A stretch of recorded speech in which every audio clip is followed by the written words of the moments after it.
see, but I tried to make the text pretty good size for you.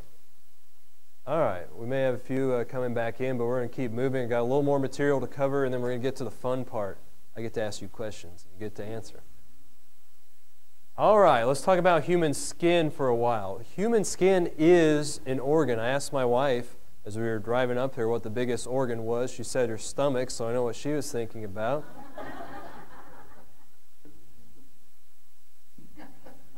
But it's actually skin. Skin, we don't think of it like an organ, but it actually is an organ. And it's amazing. It protects you from wind, from rain, from bacteria, and yet it has holes in it. Pores, we call them. And it allows us to sweat. You can cool off on these hot summer days. Some of you may be sweating even in here, although it feels pretty good. But it is the largest single organ of the human body. I want you to consider this. If you take just a quarter size of the human skin, what it contains, it has a yard of blood vessels, 4 yards of nerves, 25 nerve endings, 100 sweat glands, and more than 3 million cells. That's just in a quarter size of your skin. Not only that, it is a protective fortification to keep bacteria. We all talk about bacterial infections and trying to stay well. It keeps that bacteria away. But it's also waterproof. Well, why is that important for the human body? What are we mostly made out of? Water. We need to be able to keep that in. Also, with its pigment, melanin, that helps shield us from, guess what? The sun. Remember, it's sending radiation. Now, most of that bad stuff gets blocked by our atmosphere, by the magnetic field, repelled back. But some of that does come through. Our skin protects us. How many of you know what tanning is? That's the melanin in your skin. It's changing colors. It helps protect you from the sun's rays. Not only that, sweat glands. When we think about sweat, we think about water, but there's other things that's in sweat. It actually helps the body get rid of things that it doesn't need, waste products. It actually is a good way to eliminate toxins in the body. That's why when you exercise, it's not only good for your body, it's good that you sweat. You get rid of stuff you don't need. I think this is so fascinating. The skin actually absorbs rays from the sun. It converts those chemicals into vitamin D. Now, how many of you have heard of vitamin D before? Your body needs that. So it actually takes the sun's rays, converts them into vitamin D, and you need vitamin D to process calcium. Well, what is calcium used for? Bones. We got to have strong bones. It also helps improve your mood. That's important as human beings as well. As Christians, we want to be kind and loving individuals. We need to see the sun, don't we? The sun reminds us of God as well, the great glory and magnitude of Him. So your skin is also a chemical processing plant. Well, let's talk about the human eye. And nobody can argue that the human eye is not one of the most complicated mechanisms in the world because it is incredibly complex. 80% of the knowledge that we get to our brains is from the eye. It's visual in nature. Now, the brain is connected to each eye by over 600,000 nerves. So these are the little signal streams that we have. And the messages, over 300 miles an hour. Now, you think about that. We think about, well, I'm trying to keep one thing straight. What's your eyes doing? It's giving your brain all these different messages, and it's doing it at 300 miles an hour. You know, sometimes we talk to our spouse or somebody else and say, whoa, whoa, whoa, slow down. But think about your eye and your brain. It receives 1.5 million messages simultaneously at the same time. It's got to sort through those and then send them to the brain. This is your eye. Your eye is getting these different, the colors, where things are at, all of these different things. Now we talk about the retina. This is the back part of your eye. It's very small, only about a square inch, a little bit less. But think about this, 137 million light-sensitive receptor cells. So these are cells that are sensitive to light. It has 130 million rods. Well, that's important. Rods let us see black and white. Not only that, 7 million cones. Cones allow us to see in color. Oh, it's monochrome and color. Now, on any given day, the eye may move about 100,000 times. Now, when we think about that, there are muscles in the eye, moving up and down, sideways. Now, milligram for milligram, if you weighed those out, they would be the strongest in the body. And to put that into perspective, you would have to walk 50 miles just to do what your eye does every day for your leg muscles. Not only that, the eye is self-cleaning. We have lacrimal glands, produces tears. What do tears do for the eye?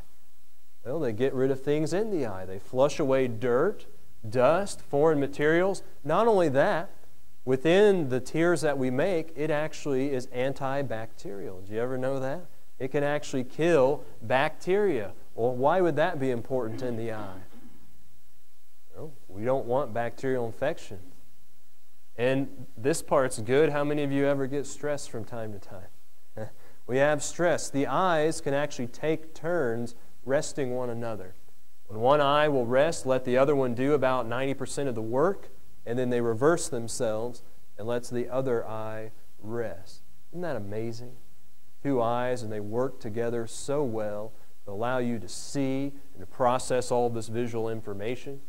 This poor fella crying, probably not to get rid of dust in his eyes. Probably mom didn't give him what he wanted. Amazing design is seen throughout your own body.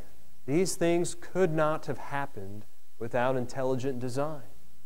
In Proverbs chapter 20 and verse 12, Solomon recorded, "The hearing ear and the seeing eye the Lord hath made, even both of them." Now David, we think about him in Psalm 139 and verse 14. He recognized the great design in the human body. He said, "I will praise thee, for I am fearfully and wonderfully made.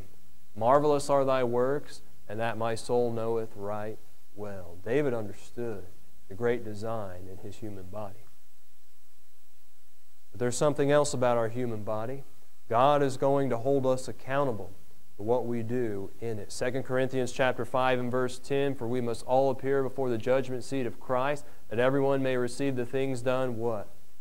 "In his body, according to that he hath done, whether it be good or bad." Well, here's the fun part.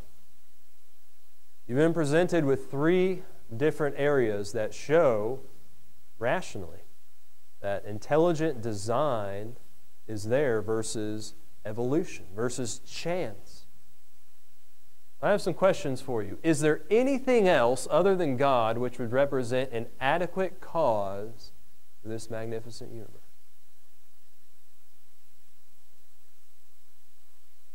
Anybody have any ideas? I'm hearing a no. I'll take your silence as a no. No, our universe is far too great to not have a greater cause. Look at Psalm 92 and verse 5. Psalm 92 and verse 5, write that down. Look at it. See what the psalmist said. Now, what are some other things that people have said could have caused the universe? What's the first one that comes to your mind? Yeah, the Big Bang. That's a pretty common one, isn't it? And more scientists are actually coming out and saying, I don't really think this is how it happened. Oh, there's more that are backing away from that theory. What's some others? False gods. Yeah, other deities that we know are not true. Well, I have a few for you. The Big Bang, the flying spaghetti monster. You know, I was going to talk about him. You know what the flying spaghetti monster is? I know a few of you have heard about him. It's really satire, but in a sense, it's an attack on intelligent design. The basic idea goes that an invisible flying spaghetti monster created the world. Is that the case? Is there evidence for that? It actually is its own religion called Pastafarianism. Nonsense. Pastafarianism, yeah. We laugh, but it undermines God, doesn't it? It's really an attack on intelligent design. And there are people, though, that believe these things. They wear colanders on their head. They're a cult, really, when you think about it. But they believe, well, you're saying an invisible, intelligent deity created everything. Why not a flying spaghetti monster? Why not this? Why not that? The truth of the matter is, you don't have evidence for a flying spaghetti monster. Do we have evidence for God? What is one piece of evidence that we have for God? Us, the universe? How about the Bible? Could the Bible have been written by man without God's help? Now think about that seriously. You think about what the Bible requires of man. Would man write that if he was writing it himself? Would he condemn himself? We like to be right, don't we? But how often are we condemned by things found in the Bible because we're not living up to what God would have us to be? Well, I think the Bible, more than almost anything, shows a great evidence of God. So we're not without proof, not without evidence of an almighty God. Well, here's another interesting one I was reading about. How many of you know what a cephalopod is? All right, what is a cephalopod? Like an octopus, a squid. It's a type of animal that's that way. Scientists are claiming now that aliens planted life on the earth or created life on the earth because they're not finding really good evidences on the earth. So guess what? Now we got to go outside the earth. We got to go out to alien life forms. The theories get stranger, don't they? They get crazier. They get less logical, less rational. What proof do we have of aliens? What makes, where do they come from? What makes better sense? What makes better sense? Now, what are some other things that show definite design? We listed 3 different areas, some animals, the human body, the universe. What are some other things you can think of that show definite design? Life, ability to procreate. And we're going to talk about that tomorrow, the law of biogenesis. I have a few examples about snowflakes. How many of you have seen a snowflake before? Yeah, we've seen a snowflake. What do you see in a snowflake? Yeah, you see a design. Are snowflakes unique? They are unique. Not one snowflake same as another. That's amazing in and of itself when you think of how much snow has fallen even just in this area. And each individual snowflake is different. Well, how many of you have considered spider webs before? You know, science is trying to figure out how spiders do it. They're trying to make synthetic spider webs. I was actually reading an article today that if 1 or 2 strands in a spider web break, the web actually gets stronger. Not only that, the strands in those webs, if they encounter a wind or something like that, will actually stretch. They'll bend. They'll actually get a little bit more pliable. And then when something else heavier impacts it, they get stronger, so it doesn't break. And you think about the design. Not only that, pound for pound spider webs are stronger than steel. Amazing. How many of you have heard of or seen a cocklebur before? What is it? Yeah, you ever walk through a field and you get them stuck on your legs, they stick on your socks, or if you ever have a dog that's got a lot of fur, it sticks on them. There are these little seeds that have hooks on them, they stick. Well, there's a guy by the name of George de Mestral that looked at this, and you know what he invented? Velcro. He looked at this great design of the cocklebur, and he invented Velcro. How many of us use Velcro almost on a daily basis? They're copying God's design. And we see design in these things. A cocklebur can stick to something, be transported, and then, we got another plant. Why did God make the universe so complex and beautiful? What are some reasons you think? Show His glory. How about for our enjoyment? You ever think about that? 1 Timothy chapter 6 and verse 17, Ecclesiastes 5 verses 18 and 19. Can we go out and enjoy the beauty of nature? We were talking back there about going out to the country and looking up at the stars. Get away from these city lights and you look at the stars. Is there beauty in that? Is there glory and magnitude in that? or sitting by a quiet lake, going up into the mountains. We see the beauty of nature. And there we have declaring His glory, Psalm 19, verses 1 through 6. Certainly would declare God's glory. As we're going to look at tomorrow, all of these things are magnificent. All of them are wonderful. Our universe is huge. But it's an effect. With every effect, there must be what? A cause. And the cause has to be greater than the effect. And so you look at our universe, the majesty of it. What does that say about God? He's better. He's higher than that. And just think about that. And I like this one, Romans chapter 1 and verse 20, and we're going to conclude with this too after a little bit later on. It leaves man without excuse for his action. Why is that important?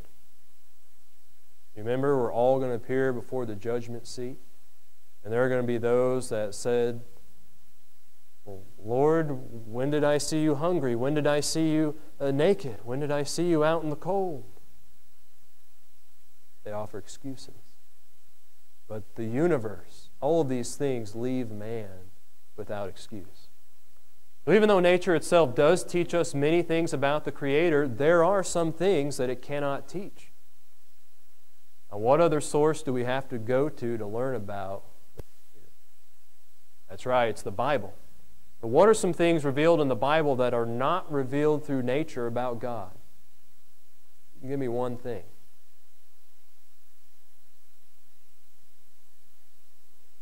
His will? How about His eternal nature? What in nature shows you eternity? What in nature is eternal? Think about it. What's going to happen to the earth eventually? And burn up is temporary, isn't it? You can't look to nature for eternal things, can you? They're temporary. But what does the Bible tell us about God? He's from everlasting to everlasting. He is eternal. Tells us that we are eternal as well. You realize once you are created, there is never going to be a point in time where you do not exist. You ever considered that? Never going to be a point in time where you do not exist. Now we know a physical standpoint, that's going to cease at some point. We are going to die, or the Lord will come again, will be translated. But the eternal spirit will go on. It will be in one of two locations, depending upon how we live our lives on this earth. What about His omnipresence? What in nature shows us that God is everywhere at all times? And you think about, we try to get two places at once, don't we?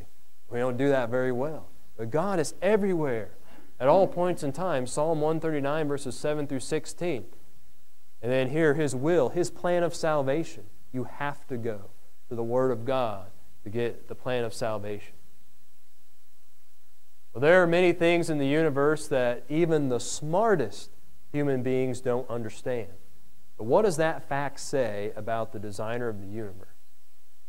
If even the smartest people we know of don't understand everything, what of our designer? He's smarter than all of us put together, and then some. He is omniscient and thus far superior to man. You can look at Psalm 139, verses 1 through 4, John 21 and verse 17, and Acts 1 and verse 24, showing just how much higher God is than man. Now here's your homework. Yeah, I give homework too. You thought you were done with homework, weren't you? And you graduated from school. I give homework in class. You're like, oh, this is the last time we're going to have this guy.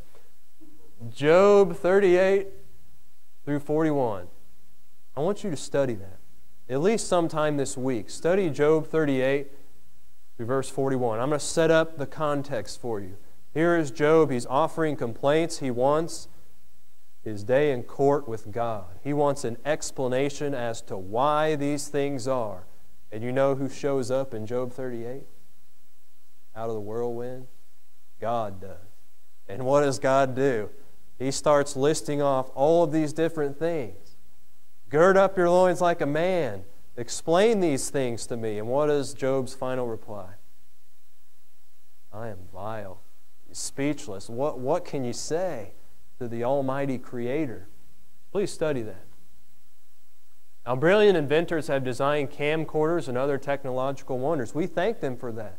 Because of these technological wonders, we can do what we do on the internet, broadcasting these lessons to others. But what does that say for parts of the body such as the eye and the brain that are far more advanced than camcorders? Think about it. We looked at the eye. We looked at all the different things going on with the eye. What about the brain?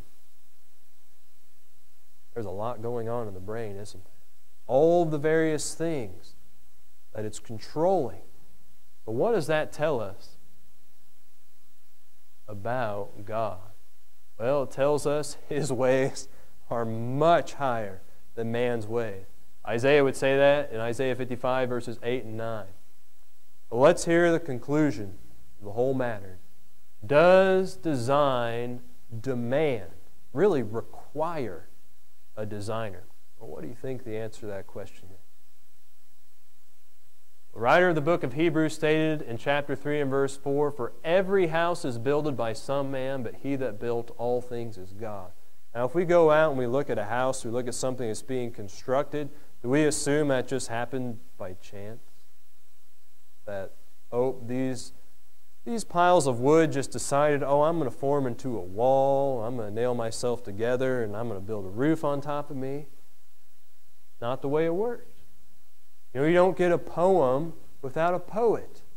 You don't get a law without a lawgiver.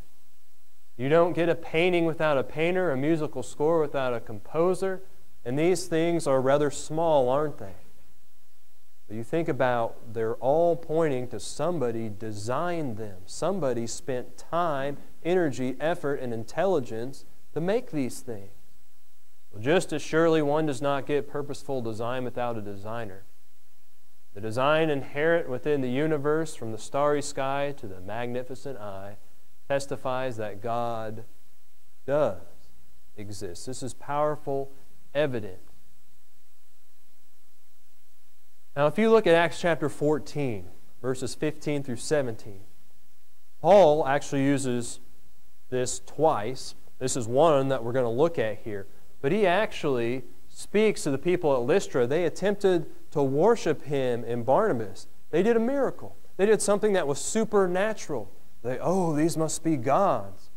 Notice how Paul answered them. He says, "Sirs, why do ye these things? We also are men of like passions with you, and preach unto you that ye should turn from these vanities," their idol worship, "unto who? The living God, which made heaven and earth and the sea and all things that are therein, who in times past suffered all nations to walk in their own ways. Nevertheless, He left not Himself without witness." Catch that? Witness. You can see it. "In that He did good and gave us rain from heaven and fruitful seasons, filling our hearts with food and gladness." What was Paul using for his argument? Nature. He was saying, look at these things. God made these things. You can see them. And as I mentioned, Romans 1 and verse 20, God's creation leaves all of mankind, from the past to the current, the future, without excuse for their actions. Notice what he recorded. "For the invisible things of Him from the creation of the world are kind of seen, maybe seen, mostly seen, clearly." You might as well say obvious. You can see these things. Being understood by the things that are made, that's us. That's humans. Even His eternal power and Godhead, so that what? They are without excuse. Charles Darwin's oftentimes called the father of evolution. Now, he didn't do it by himself. He had a lot of influences in his life. Charles Darwin is going to stand the judgment seat of Christ someday. You think he's going to say, "Well, I invented evolution, God. That's a good system, right? Right? What's God going to say? From the creation of the world, these things are clearly seen. You are without excuse." Anyone that would believe those things are without excuse. Design absolutely demands a designer, and we have the best one that there is. Almighty God. Can't get better. I hope you're making plans to come back tomorrow night. Tomorrow night our topic is going to be creation versus evolution. So we're going to break down some arguments that are presented against creation, really, or sometimes presented for evolution. We're going to look at these two, as we might call them, paradigms, these two thought processes, and see which one, again, makes the most sense. And we're even going to look at some definitions that the scientists provide around such words as theories. As we oftentimes we think of theories as, oh, it's just a conjecture, it's just a guess. Scientist doesn't see it that way. But we're going to look at this and we're going to see what makes the most sense. I do thank you all very much for your attention, for your time this evening. Are there any other questions or comments that you may have before we are dismissed? Not, I appreciate you all, and I think before too long, we're going to be bombarded with children. Thank you.